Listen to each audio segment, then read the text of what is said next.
Mheshimiwa Spika, tunapotaja akiba zetu tulizonazo sasa hivi, tunataja akiba ya fedha ambazo kwenye hizo akiba za fedha tunaongeleaga kiwango cha chini zaidi ya miezi 4 ya uagizaji wa bidhaa,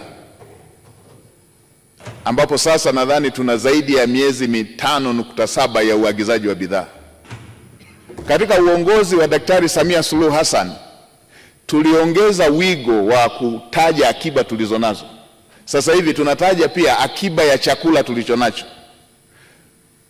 Kiwango cha chini ambacho kinatakiwa kutosheleza akiba ni tani takribani 1,500,000. Lakini serikali ina akiba ya chakula takribani tani 450,000. Maana yake nini, Mheshimiwa Spika? Panapotokea pana uhitaji, serikali inaweza kuuza ile ziada ambayo ni ziada ya kile kiwango cha lazima cha kubakiza kwenye akiba ya nchi. Inaweza ikauza ili iweze kusaidia maeneo ambayo wananchi wanahitaji kupunguza makali ya mahitaji ya chakula. Lakini sehemu zingine serikali inaweza ikauza akiba ya hicho chakula ili ipate fedha za kununua chakula kingine ili wakulima wasibaki na chakula katika maeneo yao. Itakuwa inauza si kwa sababu inatafuta fedha hizo ili ipeleke kwenye bajeti. Itakuwa inauza kwa sababu wakala wa chakula aweze kujiandaa kununua chakula kwa wakulima kama sehemu ya kuwafanya wakulima wapate chakula, wapate fedha, wapate faida ya mazao yao. Hivyo na kwenye dhahabu. Dhahabu inasimamiwa na Benki Kuu ya Tanzania. Na hawa wanaoongelea dhahabu sasa hivi hawajajua hata fedha ya kununua dhahabu ilitoka wapi, mpango ulianzia wapi.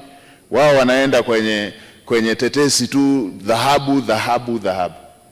Benki Kuu kama msimamizi wa sera, kuna wakati akitaka mfumuko wa bei uwe chini kwenye fedha tu, achilia mbali dhahabu, wanatumia liquidity papers zake za kupunguza fedha kwenye mzunguko ndani ya nchi. Ni sera za kifedha za Benki Kuu ambazo huwa zinatumika na nchi yeyote.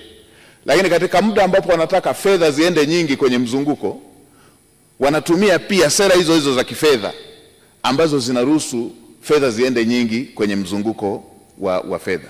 Sasa leo hii kwa Benki Kuu imesababisha wachimbaji wadogo wengi wanufaike sana kwa ajili ya ununuzi ule wa dhahabu.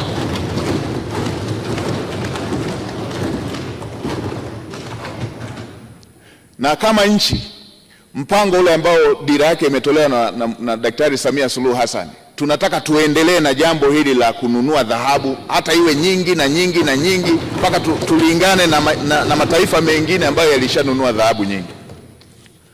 Inapotokea soko limepanda la dunia, ni busara tu kuuza ili ununue dhahabu za wachimbaji wadogo huku wapate soko, wapate fedha nyingi za. Ni busara tu. Maadamu kiwango cha chini kilichowekwa cha dhahabu inayotakiwa kuwepo kipo vile. Ni jambo la kawaida, tuna haya wala si mambo ya mtaani, ni mambo ya kisera. Benki Kuu watafanya, na kama ambavyo mambo mengine ya kifedha ambavyo yanafanyika, hivyo ndivyo ambavyo inafanyika.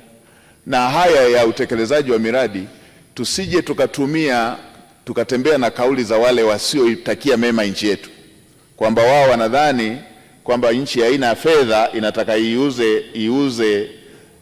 iuze dhahabu ndio iweze kutekeleza miradi. Makusanyo tunayapata kila siku, lakini pia na fedha zikishapatikana, kwani zile za dhahabu zitakuwa zinawekewa alama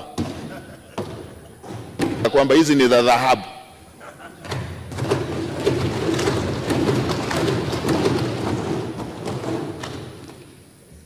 Nadhani tuache kudandia hoja ambazo hatujui zimeanzia wapi na zimeenda wapi. Niwahakikishie Watanzania, duniani kote, moja ya taasisi zinazoongozwa na misingi ni Benki Kuu. Watu wasitoetoe taharuki kwenye taasisi ambazo zina heshima na uendeshaji wake una heshima, na popote pale ambapo taasisi hizi zinaendeshwa kwa heshima, zinazingatia misingi. na kama zinazingatia hiyo misingi, wale ambao hawana taarifa sahihi wasiingilie misingi hiyo. Mheshimiwa Spika, nilisema hili kwa sababu nimeona linaleta taharuki. Tusitumie taharuki, tusitengeneze taharuki. Hizi ni taasisi zinazoendeshwa kwa heshima, na serikali haijakosa fedha za kutekeleza miradi, na serikali pia ina njia nyingi za kutekeleza miradi. Ikitokea serikali inataka kutekeleza miradi kutumia rasilimali zetu ikiwemo dhahabu, na wenyewe utakuwa uamuzi wa nchi yetu. Ikitokea serikali inataka kutekeleza miradi kwa kutumia mahindi, na wenyewe ule utakuwa uamuzi wetu. Ikitokea serikali inataka kutekeleza miradi kwa kutumia makaa ya mawe, hiyo na yenyewe utakuwa uamuzi wa nchi.